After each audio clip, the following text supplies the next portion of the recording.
Buen día, bienvenidos a la asignatura Salud Pública. Continuando con el desarrollo teórico de la asignatura, hoy vamos a iniciar la unidad número 3 que tiene que ver con el Sistema Nacional de Salud. Específicamente, a través de esta presentación vamos a hablar del contexto jurídico, legal y organizativo de la salud en Venezuela. Presentación que es producto del trabajo de ascenso del profesor Luis Gómez. Bien, el propósito de este tema es, como dice acá, sistematizar los aportes orientados al estudio del contexto jurídico y organizativo de la salud vigente en la República Bolivariana de Venezuela. Es decir, vamos a revisar el marco, contexto o el contexto jurídico legal, cuáles son las normativas, qué es lo que dice la Constitución acerca de la salud y cómo ello termina plasmándose a través de los diferentes instrumentos jurídicos que permiten organizar el sistema de salud en Venezuela. Entonces, específicamente vamos a trabajar con estos puntos que están acá. Primero hablaremos un poco del marco jurídico vigente y sus antecedentes. Luego hablaremos de la concepción de salud que se sustenta en dicho marco jurídico, es decir, cuál es la concepción de salud que se deriva de ese marco jurídico que vamos a revisar. Y luego el modelo o sistema de organización concerniente a la prestación y aseguramiento de los servicios, es decir, cómo vamos a ir entonces desde lo jurídico hasta lo prestacional de servicios, es decir, cómo se prestan los servicios en función de lo que se establece en el marco jurídico.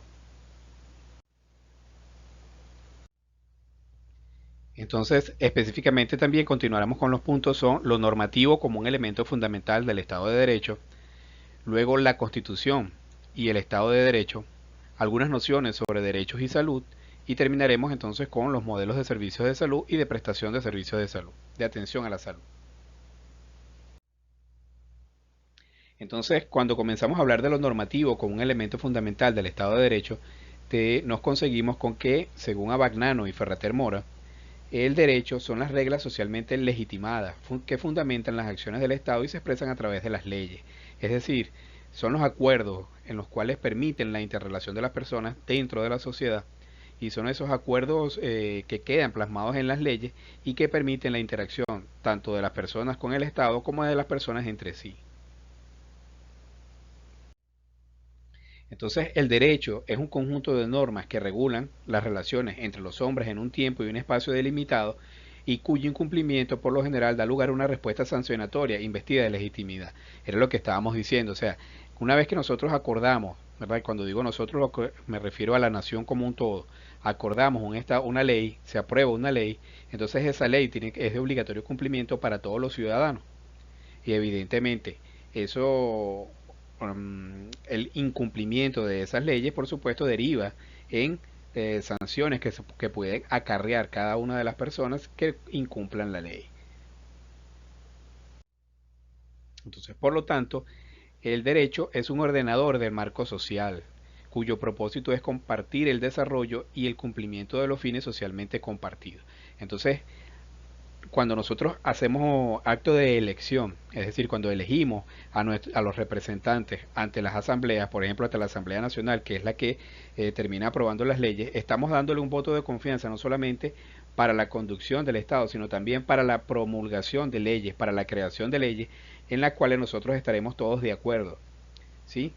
Ya que en esto es lo que se fundamenta por, la nación y la democracia específicamente. Entonces, al estar de acuerdo, una vez que estas leyes son sancionadas, es decir, que han sido promulgadas, son de obligatorio cumplimiento, porque significan que todos estamos de acuerdo en lo que expresan estas leyes.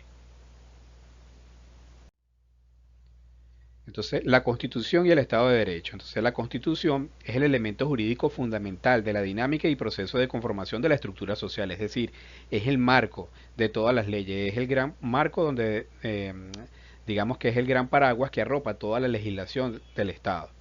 Es la garantía de la observancia de un Estado de Derecho porque ahí se expresan cuáles son los principios, ¿verdad?, que debe cumplir el Estado en sus relaciones con los ciudadanos, con las personas, con los individuos, pero también con las otras instituciones.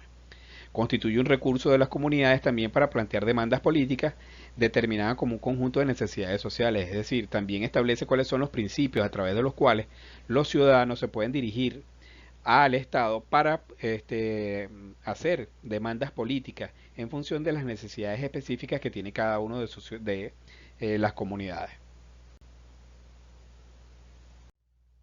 Entonces las normas jurídicas formuladas a partir de los preceptos constitucionales estarán en función del ámbito de aplicación y el alcance de las acciones y el alcance además de las acciones consecuentes. Es decir, evidentemente, por ejemplo, hay ámbitos sectoriales como la salud, la educación, la producción, la actividad fiscal, la tributaria, la convivencia ciudadana. En la Constitución de la República Bolivariana de Venezuela vigente, en estos momentos específicamente se establecen 7 áreas o 7 ámbitos de aplicación: el económico, el social, el político, el cultural, el geográfico, el ambiental y el militar.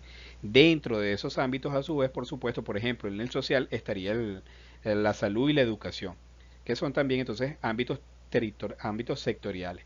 Cuando se habla del ámbito territorial, está hablando entonces del ámbito de aplicación de la ley. Es decir, pueden haber normas que sean de aplicación regional, por ejemplo, cuando hay alguna normativa de algún estado particular o de un municipio. ¿Sí? Entonces, eso es lo que es la territorialidad de la ley. Entonces, un estado puede aplicar una ley diferente que nunca puede ir o nunca puede contravenir las leyes nacionales ni tampoco la Constitución, ¿verdad? Siempre deben estar dentro del marco de lo que es la Constitución y las leyes orgánicas de la nación. Y el ámbito también temporal es por el tiempo que se pueden aplicar. Fíjense que, por ejemplo, puede haber leyes o pueden haber también resoluciones o normativas que sean por espacio de tiempo particular. Entonces, también, en este caso se habla también de la temporalidad de la aplicación de las leyes. Entonces, cuando hablamos de las nociones de derecho y la salud, fíjense que los derechos, lo que llamamos nosotros los derechos humanos, han pasado por 3 o 4 generaciones, aunque vamos realmente por la tercera generación. Se hablaba en la primera generación que estaban enfocados específicamente en la libertad del ciudadano. Y entonces eran los derechos civiles y políticos y era la defensa del individuo contra los abusos de poder del Estado. Entonces estos eran los principios o aquellos derechos que tenían que ver con la igualdad, el derecho político, el derecho a la participación, etcétera. Luego, más adelante en el desarrollo evolutivo de la sociedad, se habló entonces de la segunda generación de leyes, que hablaban entonces de la igualdad, derechos sociales, fundamento del estado de bienestar. Entonces aquí es donde hablan, por ejemplo, el empleo, la educación, la vivienda, la salud, la alimentación, ¿sí? Entonces este tipo de derechos se consagran también como derechos humanos y se incluyen dentro de lo que son los derechos o las nociones sobre el derecho y la salud. Y luego más adelante se habló de los derechos de tercera generación. Una vez ido consolidando los primera y segunda generación, se llega a los derechos de tercera generación, que tienen que ver con la fraternidad. Y entonces son los derechos del colectivo y del ambiente, la cooperación entre los países, por eso se habla de la fraternidad. Aquí hablamos entonces de derechos colectivos, como la paz, el ambiente seguro y sano, tecnologías de comunicación adecuadas y al alcance de todos, entre otros que son de los derechos entonces de tercera generación. Entonces recuerden que la salud estaría dentro de los derechos de segunda generación, específicamente dentro de los derechos sociales. El derecho a la salud como un derecho humano fundamental.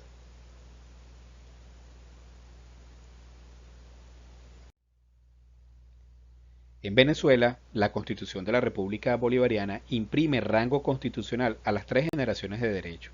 Y así se contempla, por ejemplo, en la Constitución, pero también en los planes que han llamado el Plan Nacional Simón Bolívar, que fue uno de los primeros planes de desarrollo del gobierno actual, que hablaba de las líneas directrices o digamos la política del Estado en función de todos estos derechos. Luego también se hizo lo mismo o lo propio en el Plan de la Patria 2013-2019 y algo parecido también en el Plan de la Patria 2019-2025, donde están, repito, las líneas directrices de lo que es el desarrollo económico, político, social, militar, ambiental, o sea, dentro de cada uno de los ámbitos que contempla la Constitución.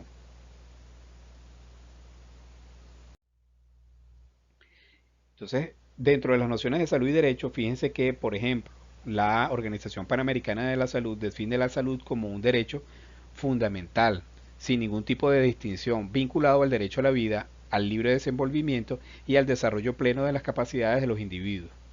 Los estados deben generar condiciones, según la Organización de Estados Americanos, dice que los estados deben generar condiciones de vida dignas para garantizar el derecho a la salud, es decir, ya consagra la salud como un derecho.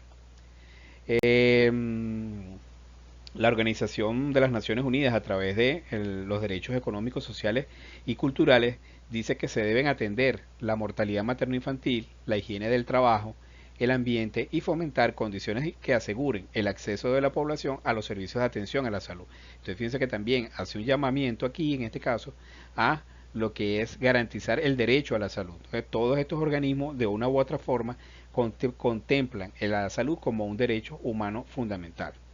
La Organización de las Naciones Unidas también habla de que el derecho supone accesibilidad sin ningún tipo de discriminación, ¿verdad? Hablamos del derecho a la salud. La aceptabilidad, o sea, que sean servicios apropiados a la cultura y a las costumbres de la población, además que sean de calidad y en su dimensión científica y tecnológica, es decir, que sean adecuados, que estén al alcance de todos y que sean además adecuados. Y el Programa de las Naciones Unidas para el Desarrollo dice que la inversión en las prioridades humanas como salud, educación, vivienda, condiciones de vida, dan cuenta de la observancia de en la garantía del derecho a la salud, bajo los principios de universalidad, equidad, promoción y participación. Entonces, en síntesis, podemos ver acá cómo cada uno de estos organismos contempla la salud como un derecho humano fundamental y lo que hace es entonces proponer, ¿verdad? O tratar de emanar directrices, ¿verdad? Para que los estados puedan desarrollar esa capacidad plena de las personas y garantizar la salud de la población.